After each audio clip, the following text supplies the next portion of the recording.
I recently hit follow on a social media account that provides me a bit of nostalgic fun. The posts all revisit the period when I was in middle and high school. They may show a television commercial that was popular, a fashion trend that was hot, a well-loved food item, or other such tidbit of reminiscence. Seeing the images makes me smile, and if I'm being honest, sometimes makes me feel a little old. The other day, the account featured the cover of a popular magazine for teen girls that I read faithfully in high school. In fact, the minute I saw the post, I not only recognized the cover, but I remembered the spread of back-to-school clothing from JCPenney that was showcased in its interior pages.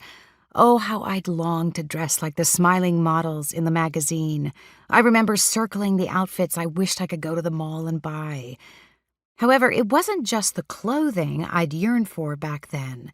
Helpful articles told of tips and tricks for success as a teenager, how to get more out of your study time, the proper way to apply your makeup, how to get along with your parents, and of course, how to attract the attention of that certain guy you hoped would ask you to the homecoming dance.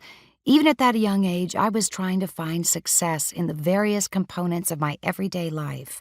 I clipped articles, circled pictures, wrote in my diary, and began keeping a planner to not only track my social events, but keep me on schedule for studying. I thought if I just applied all that I discovered, I could live all parts of life well. I'm not so far from my teenage self.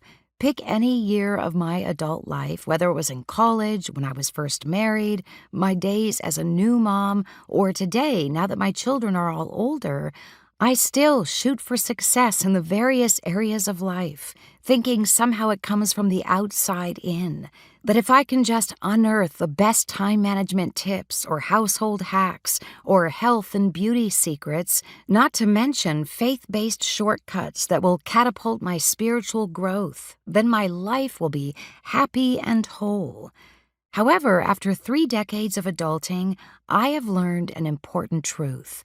Getting your life together does not come from the outside in, simply applying principles you learn. Instead, it comes from the inside out, learning to prayerfully set and then carefully live out your priorities, accepting the life that results.